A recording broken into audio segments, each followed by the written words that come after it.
নমস্কাৰ সকলোকে পুনৰ স্বাগতম জনাইছো মোৰ ইউটিউব চেনেল শুভ আছামলৈ আশা কৰোঁ মোৰ ভিডিঅ'বোৰ তোমালোকে খুব ভালদৰে পাই আছা আৰু চাই আছা আজি আকৌ আমি আলোচনা কৰিম আমাৰ বিভাজ্যতা অনুশীলনী পঞ্চম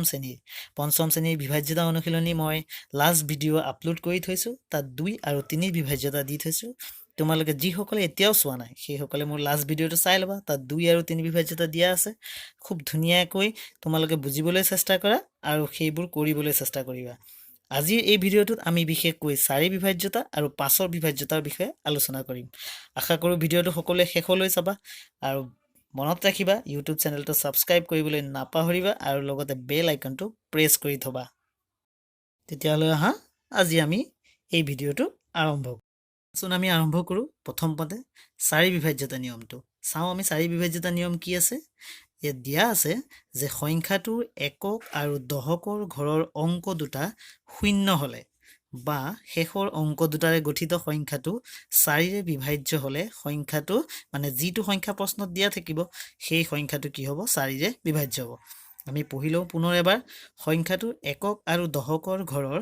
অংক দুটা শূন্য হ'লে বা শেষৰ অংক দুটাৰে গঠিত সংখ্যাটো 4ৰে বিভাজ্য হ'লে সংখ্যাটো 4ৰে বিভাজ্য হ'ব আমি কিছু উদাহৰণ লৈ লওঁ মই ইয়াতে উদাহৰণ কেইটামান দিছোঁ চোৱা 100 424 61524 মানে 100 424 আৰু 61524 ইয়াতে আমি ধৰ্ম অনুযায়ী যদি চাওঁ তেতিয়াহ'লে আমাৰ ধৰ্মত মানে 4 বিভাজ্যতা নিয়মত কি কৈছে যে সংখ্যাটোৰ একক আৰু দশকৰ ঘৰৰ অংক দুটা যদি শূন্য হয় মানে তোমালোকে ইয়াত চোৱা ইয়াত কি কৈছে 100 সংখ্যাটোৰ একক আৰু দশকৰ স্থানত ইয়াত একক আৰু দশকৰ স্থানত কি আছে দুটা শূন্য আছে মানে একক আৰু দশকৰ ঘৰৰ অংক দুটা যদি শূন্য হয় মানে ইয়াত একক আৰু দশকৰ ঘৰত শূন্য আছে সেইকাৰণে এই সংখ্যাটো কি হ'ব 4ৰে বিভাজ্য হ'ব ঠিক তেনেকৈ 424ৰ ক্ষেত্ৰত কি আছে একক আৰু দশকৰ ঘৰত শূন্য নাই কিন্তু ইয়াত কি আছে এককৰ ঘৰত 4 আৰু দশকৰ ঘৰত আছে 2 অৰ্থাৎ এই দুটা অংকৰে যদি আমি এটা সংখ্যা গঠন কৰোঁ তেতিয়াহ'লে এইটো হ'ব 24 হয়নে আমি 4 ভাগৰ নেওতা মাতিলে পাম 4 6 গুণ 24 সেইকাৰণে 424 সংখ্যাটো 4ৰে বিভাজ্য হ'ব ঠিক তেনেকৈ ইয়াত দিয়া আছে 61524 মানে আমি যদি চাওঁ এই সংখ্যাটোৰ শেষৰ ফালে যি দুটা অংক আছে মানে দশক আৰু একক মানে একক দশক দুটা অংক মিলালে আমি কি পাম সংখ্যাটো 24 মানে আমি 4 ভাগৰ নেওতাত 24টো পাম সেইকাৰণে এইটো কি হ'ব 4ৰে বিভাজ্যতা হ'ব মানে বিভাজ্য হ'ব তোমালোকে কি কৰিবা সম্পূৰ্ণ সংখ্যাটোৰ মাত্ৰ শেষৰ দুটা অংকৰে গঠিত সংখ্যাটোহে চাবা সেই অংক দুটাৰে গঠিত সংখ্যাটো তুমি 4ৰে হৰণ কৰি চাবা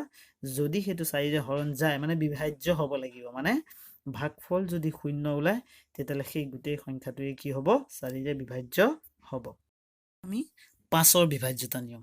বিভাজ্যতা নিয়মত কি হয় যে সংখ্যাটোৰ এককৰ স্থানত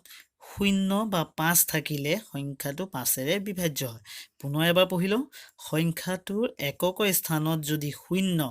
নাইবা 5 থাকে তেতিয়াহ'লে সেই কি হ'ব